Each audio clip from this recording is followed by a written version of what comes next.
This fireplace is hot.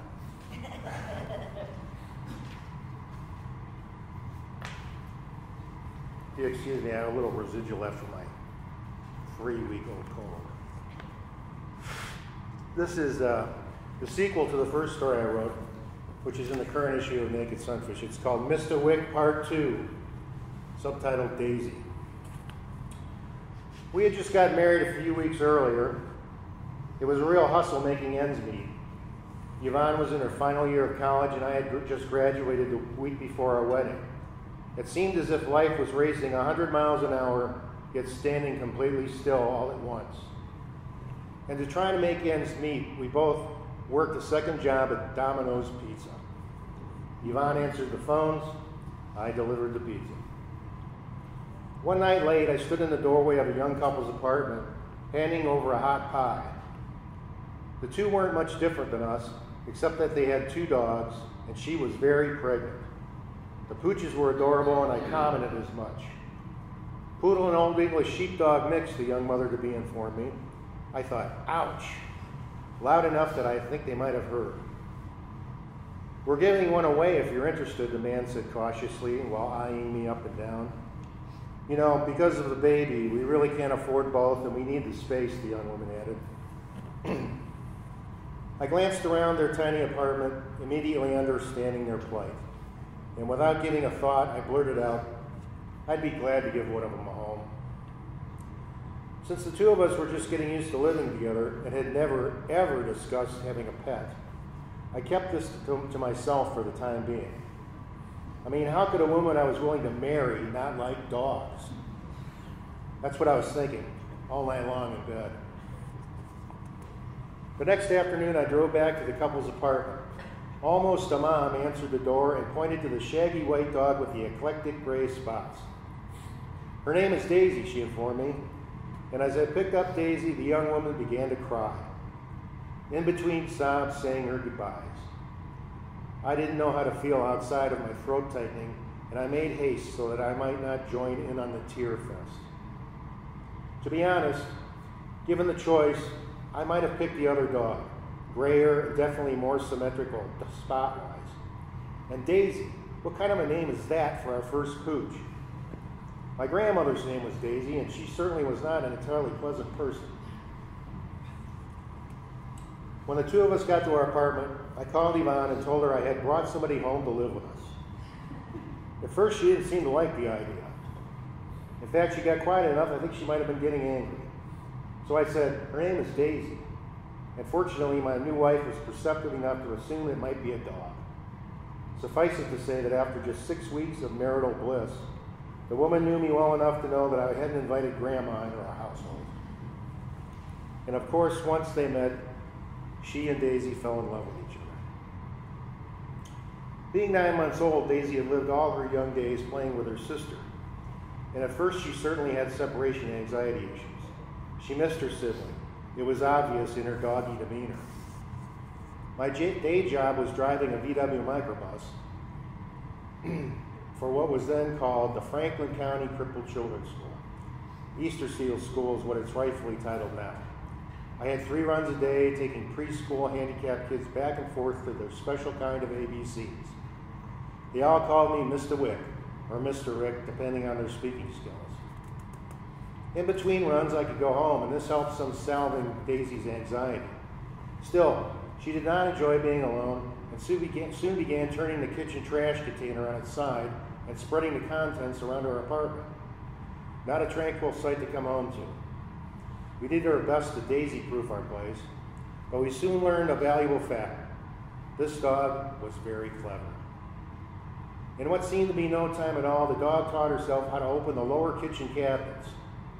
At first, I'd come in and see her just standing there wagging her proud tail as if saying, "Nanner, nanner, look what I did." Most of the cupboards would be standing open. Initially, I marveled at Daisy's creativity and laughed it off. That is, until the salad bowl incident. One day, I came home from my final run of the day, opened the door, and again there she was, a wagging and seemingly smiling, except this time, not only were the cupboards open, but there on the kitchen floor, in the middle of the kitchen floor, laid what was left of one of our wedding gifts, a wooden salad bowl set. Daisy had chewed almost every piece.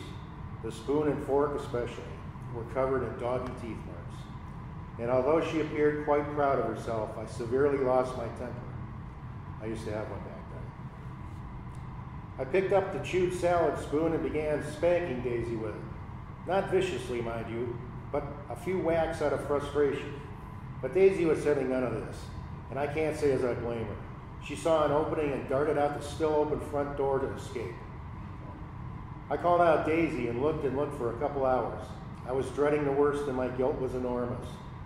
Just before giving up and resigning myself to a life of self-hatred, I heard, "Grrr, grrr," and there she was, hunched on a small rise in a wooded area, head low to the ground and butt high in the air. Boy, was I relieved. So I began sauntering over to her, sensing a negotiation was about to transpire. "Daisy, you had me so worried." "Grrr, grrr," she replied softly. "I am so sorry I hit you with the salad spoon." "Grrr." Having never negotiated with a canine before, my mind was trying to grasp some four-legged logic. "I'll tell you what," I said. "If you come home with me now, we'll forget this ever happened, and I will never hit you again. Promise." And that was that. Now, I know some of you aren't buying this, but boy, I was there, and it happened. As we walked back to what was now officially home to all three of us, I had an epiphany. Perhaps a solution to Daisy's anxiety. Take her on the microbus with me. So beginning the very next morning, she rode on the front passenger seat while adoring handicapped kids laughed and talked to her. I was now driving what these cherubic children dubbed the Daisy Bus. Now, I didn't ask anybody whether this was okay or not. And when the authority figures saw how the kids loved the dog, how they wanted to get into the bus, well, what could they say? And soon enough, she had the run of the building as well. No one minded except for a few insecure teachers who seemed jealous of Daisy. And every morning, the receptionist would give her a whole jelly donut. She never offered one to me, just the dog. Everything was quite harmonious for some time. Fall became winter, winter became spring. That is, until the carpet incident. A little more than a week before the big Easter seal campaign, to spruce the place up, brand new wall-to-wall carpeting was put in the therapy room of the school. This was the biggest fundraiser of the year. Local sports celebrity and philanthropist Jimmy Crum was going to be there. Two-time Heisman Trophy winner Archie Griffin was going to be there. We were all encouraged to wear Buckeye gear. Very big deal in Columbus, Ohio. A few days before the event, I dropped the morning kids off, and Daisy and I waltzed into the building. She took off for parts unknown, but I paid little attention. She was used to visiting people in classrooms or whatever. But soon enough, I heard the shrieks. Remember those teachers I mentioned earlier, the ones who were jealous of Daisy? Well, they came running up to me, faces red with anger, bright red with anger, and said, "Your dog just took a big crap on the new living room, a new therapy room carpet." I went to check out the damage, and you know what? Giving a dog an entire jelly donut every morning does not translate into firm, easy-to-clean dog food. Not in the very least. It was a mess. So these teachers finally got what they wanted. Daisy was banished from the school. She was still allowed to ride with me. The kids wouldn't stand for her not being there. But the building and the jelly donut were now off limits. The dog was relegated to the Daisy bus. But it was still very much that, the bus I mean, Daisy's bus. And when the big day came, the big spring Easter seal campaign, Jimmy Crum was there. Archie Griffin was there. The teachers all had Ohio State football jerseys on and were throwing the ball around the school. And there was a reporter from the Columbus Dispatch to cover the whole event.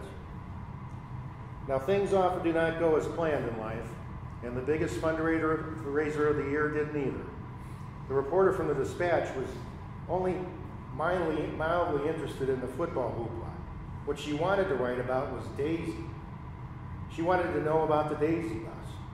She watched as the kids chased her, squealing in joy. She talked to the children about Daisy. And all the while, the dog was romping around oblivious to anything except suddenly being allowed back into the school. And that's what the reporter wrote. The next morning, on the front page, at the top of the front page, with a big picture of Daisy and several kids leaning on their crutches, the Dispatch headline read, "Daisy's a doozy at helping children forget their handicaps." And this was the very first time the Easter Seal campaign had ever made page one. Now, I won't say the article wasn't over the top, but it was close. The writer never wrote, "Stephen threw his crutches aside and ran for the first time after Daisy." But I'll tell you, the implication was certainly there. Many of the children from my bus were quoted, saying inspirational things about a pooch named Daisy, how they loved riding on the bus with her, one girl saying, "Today I'm going to catch Daisy." Needless to say, Daisy was once again queen of the school. The very next morning when she and I arrived in the lobby, there were 3 large cases of Cal-Can dog food with a personal handwritten letter to Daisy from the company's president. He thanked her and encouraged her to keep up the good work helping handicapped children. And Daisy never wanted to eat dry dog food again. Those of us who love dogs all seem to anthropomorphize them. We assume they love us, they understand us, and maybe they do. I certainly want to believe that. A dog's love and compassion might merely be inadvertent, but does that really matter? It certainly didn't for all these kids on the Daisy bus, who were for whatever reason, forgot their handicaps while she was around them. I'd call that unconditional love.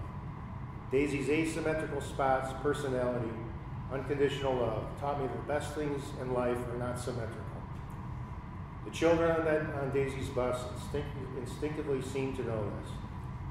And as for Daisy, on that big day, after all this inadvertent love and understanding, she could be found in the corner of the lobby, wolfing down a big jelly donut, her jelly donut.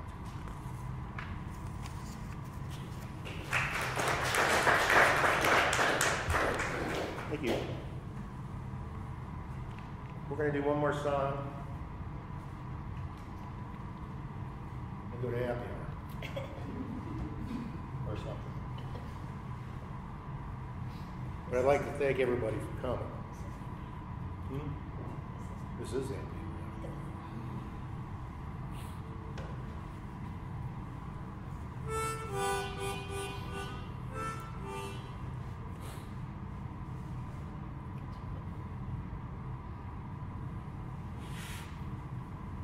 Is it possible to have a sinus infection for your entire life?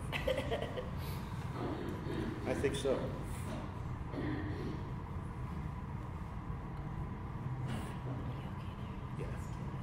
Well, I'd like to thank everybody for sticking around. I'd like to thank John Bennett and Elisa Phillips for their contributions through the years. It's our 10th anniversary. Check out the website when you can, if you want. All of us have books if you want to buy